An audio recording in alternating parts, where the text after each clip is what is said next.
acara renungan malam. Sebelum kita beristirahat atau kita tidur, marilah kita membaca firman Tuhan dan mendengar penjelasannya. Kita berdoa. Bapa kami di dalam sorga, terangilah hati dan pikiran kami pada malam ini. Sebelum kami beristirahat atau kami tidur, kami ingin bersama Tuhan di dalam pembacaan dan renungan malam. Bersabdalah ya Roh Kudus, kami anak-anak-Mu mendengar. Amin. Oke. Pembacaan Alkitab malam hari ini sesuai sabda bidang umat, kita membaca firman Tuhan dari surat 1 Tesalonika 5 ayat 1 sampai 11. Demikian firman Tuhan.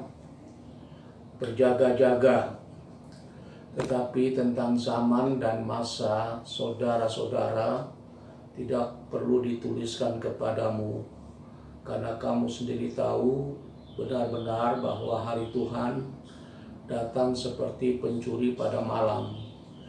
Apabila mereka mengatakan semuanya damai dan aman, maka tiba-tiba mereka ditimpa oleh kebinasaan, seperti seorang perempuan yang hamil ditimpa oleh sakit bersalin. Mereka pasti tidak akan luput. Tetapi kamu, saudara-saudara, kamu tidak hidup di dalam kegelapan, sehingga hari itu tiba-tiba mendatangi kamu seperti pencuri. Karena kamu semua adalah anak-anak terang dan anak-anak siang. Kita bukanlah orang-orang malam atau orang-orang kegelapan. Sebab itu baiklah jangan kita tidur seperti orang-orang lain, tetapi berjaga-jaga dan sadar. Sebab mereka yang tidur waktu malam, dan mereka yang mabuk waktu malam. Tetapi kita yang adalah orang-orang siang, baiklah kita sadar, berbaju zirahkan iman dan kasih, dan berketopongkan pengharapan keselamatan. Karena Allah tidak menetapkan kita untuk ditimpa murka, tetapi untuk beroleh keselamatan oleh Yesus Kristus Tuhan kita, yang sudah mati untuk kita, supaya entah kita berjaga-jaga, entah kita tidur, kita hidup bersama-sama dengan Dia. Karena itu nasihatilah seorang akan yang lain, dan saling membangunlah kamu seperti yang memang kamu lakukan. Demikian firman Tuhan. Bapak Ibu, saudara-saudara di rumah, Shalom. Secara kronologis atau urut-urutan waktu, kita berada dalam masa antara kenaikan Tuhan Yesus ke sorga dan kedatangannya kembali. Kita sedang berada di tengah pusaran sejarah yang terakhir, yang disebut akhir zaman atau zaman akhir atau masa penantian. Dalam masa penantian ini, apa yang terjadi? Kita melihat bencana alam terjadi di mana-mana. Yang terakhir, badai corona hampir terjadi di seluruh muka bumi. Mereka memprediksi bahwa akhir zaman segera datang atau akan tiba. Banyak orang tidak sabar menanti atau menunggu waktunya. Seperti kita membayangkan orang yang sedang sakit, yang menunggu sembuh, gimana rasanya? Bisa lambat, bisa cepat. Kapan Yesus akan datang? Itu adalah pertanyaan kritis kepada para murid. Tuhan Yesus mengatakan, engkau tidak perlu mengetahui masa dan waktu. Ia hanya berpesan, berjaga-jaga. Pak Pendeta ulangi, berjaga-jaga. Kedatangan Yesus seperti pencuri di malam hari. Tidak bisa diketahui dengan pasti. Kalau kita tahu pencuri akan datang, kapan, di mana, dan jam berapa, tentu kita tidak perlu berjaga-jaga. Setelah orang percaya dikuatkan dan dihibur untuk menunggu masa penantian itu, Rasul Paulus kepada orang-orang Kristen di Tesalonika mengatakan bahwa dalam masa penantian ada anak-anak kegelapan dan ada orang-orang siang atau anak-anak terang. Anak-anak kegelapan adalah orang yang tidak siap dan tidak berjaga-jaga. Mereka hidup dalam pesta pora dan mabuk-mabukan pada waktu malam. Dan memang biasanya orang itu bermabuk-mabukan pada waktu malam, sehingga mereka lupa diri. Mereka mengabaikan akan kehidupannya atau realitas hidupnya. Anak-anak siang atau orang-orang yang hidup dalam terang, yaitu mereka yang berjaga-jaga, yang siuman, tetap sadar, yang hidupnya selalu produktif, dinamis. Mereka inilah orang-orang yang memakai baju zirah dan ketopong untuk melindungi dirinya. Baju zirah yaitu iman dan kasih, dan ketopong yaitu pengharapan akan keselamatan. Menurut Paulus, hal-hal ini adalah sesuatu yang sangat penting, sangat vital, yang harus dimiliki oleh orang-orang Kristen di dalam kehidupannya. Sebab apa? Sebab situasi di sekitar kita yang dihadapi oleh anak-anak Tuhan, kondisinya tidak selalu aman dan damai. Sebab kita tetap harus waspada. Bisa saja sewaktu-waktu bencana atau malapetaka datang menimpa kita ketika kita sedang berfoya-foya atau kita sedang bersenang-senang. Seperti ibu hamil yang mau melahirkan anak, tiba-tiba dia merasakan sakit bersalin.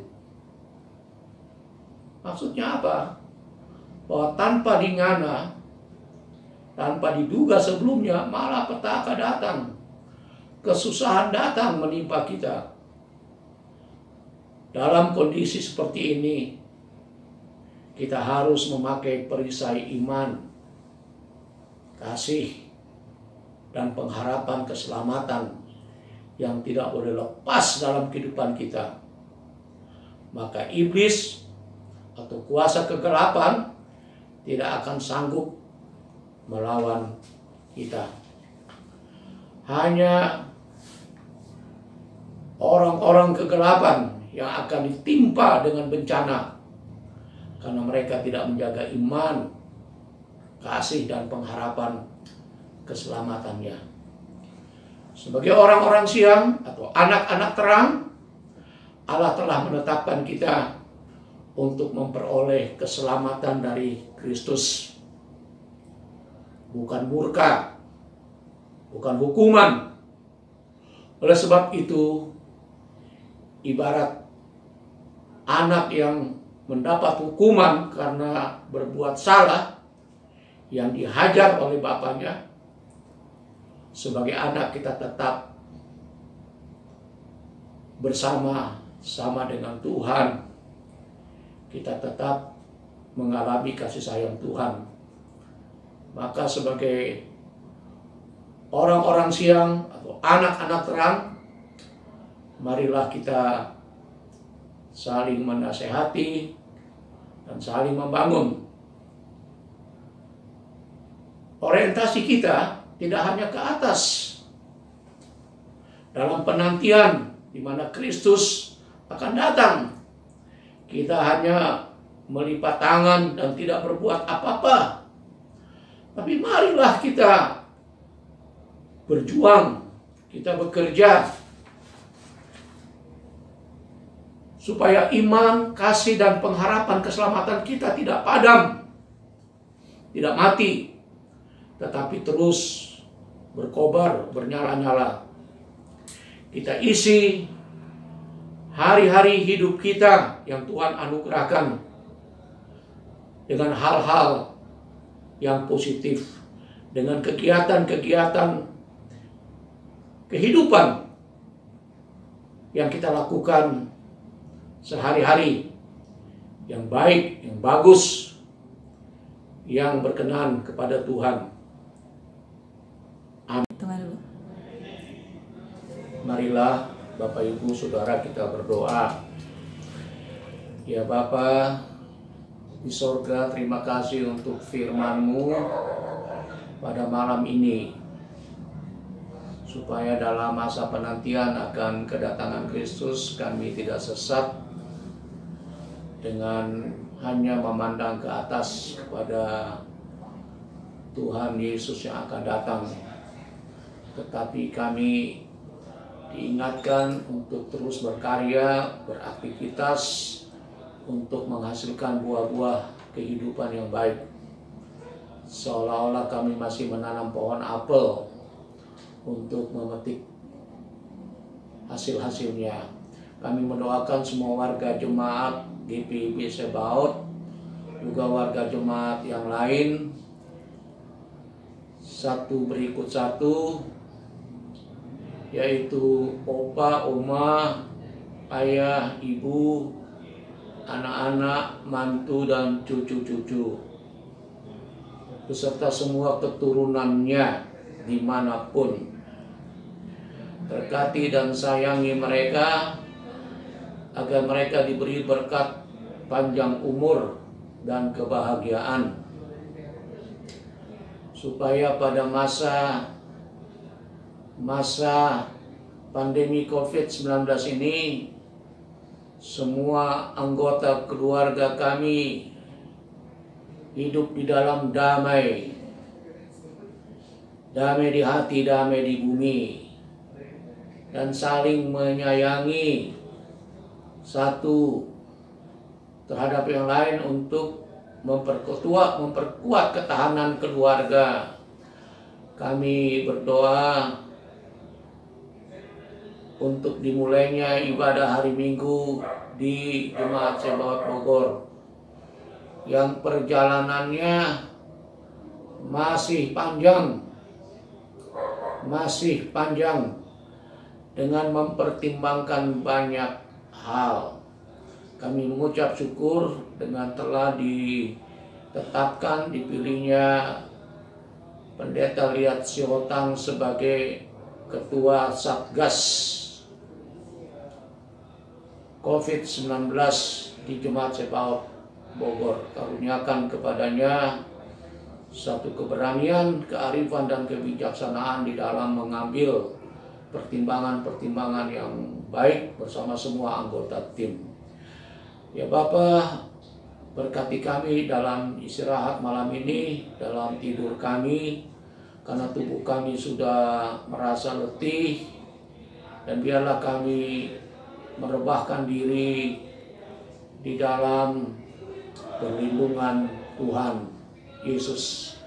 Kami tidak tahu apa yang akan terjadi sepanjang malam ini, tetapi kami punya harapan kepada Tuhan bahwa besok pagi kami dapat bangun dengan segar, dengan kekuatan yang baru untuk menerima dan menyambut lagi datangnya hari Tuhan. Hari di mana kami akan mengucap syukur dan bersuka cita lagi dalam segala tugas pekerjaan yang menyongsong kami pada hari esok. Inilah doa kami ya Bapa, karena kami berdoa di dalam nama Tuhan kami Yesus Kristus. Amin. Bapak, Ibu, saudara-saudara, selamat beristirahat. Tuhan memberkati kita.